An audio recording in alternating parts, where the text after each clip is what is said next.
Baik, assalamualaikum warahmatullahi wabarakatuh. Perkenalkan, di sini nama saya Ilham Perdana Yura, jurusan Sistem Informasi semester 3B. Dan di sini saya akan menjelaskan tentang rancangan jaringan komputer antara dua gedung. Untuk dalam perancangan komputer dua gedung ini ada alat tambahan, yaitu berupa router, switch, kabel RJ45, dan modem.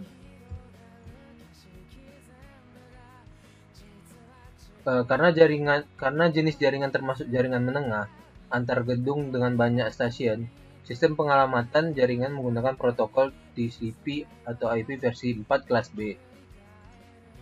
Dan untuk DHC servernya, konfigurasi DHC server antara lain dengan mengalokasikan alamat IP untuk server, klien di gedung 1 dan klien di gedung 2. Dan untuk routernya digunakan untuk mengkoneksikan jaringan yang berada di host ID, sehingga konfigurasi yang diperlukan antara lain mengatur alamat IP port sesuai dengan host ID yang mengakses.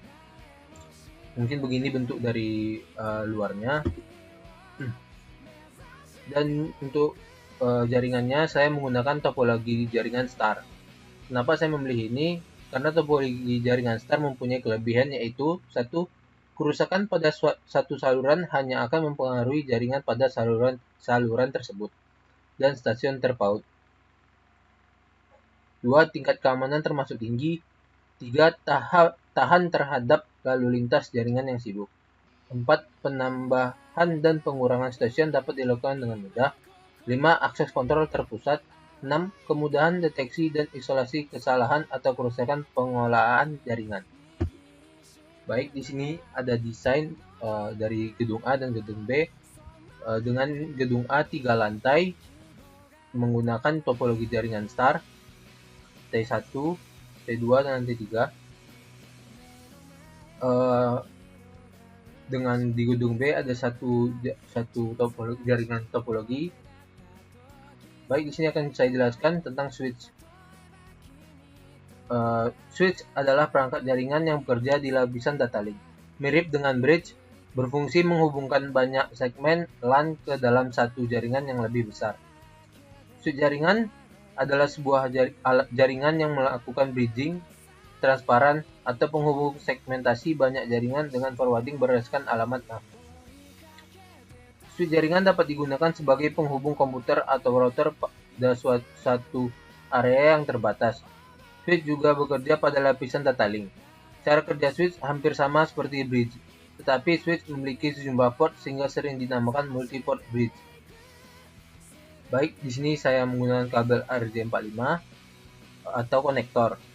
Kabel RJ45 atau konektor ini adalah kabel Ethernet dengan kebanyakan memiliki fungsi sebagai konektor pada topologi jaringan komputer dan topologi jaringan lainnya.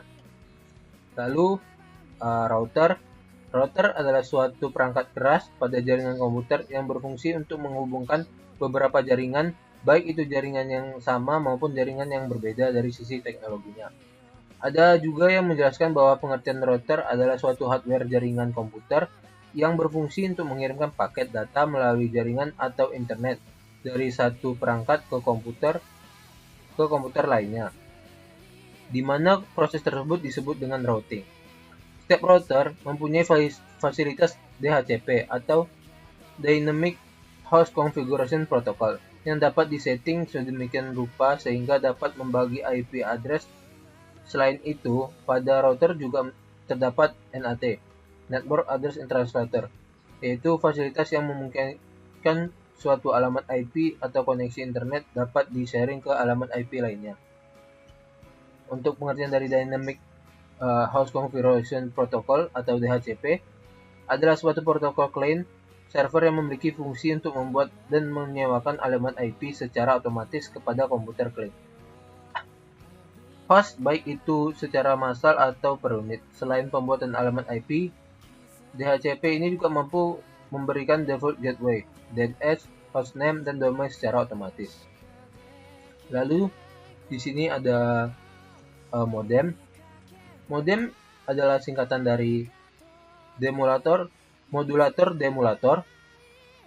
Modulator adalah proses modulasi, yaitu untuk proses menumpangkan data pada sinyal informasi ke sinyal pembawa supaya dapat dikirim ke pengguna melalui media tertentu. Proses modulator dapat juga diartikan proses mengubah data dari komputer yang berbentuk sinyal digital akan diubah menjadi sinyal analog.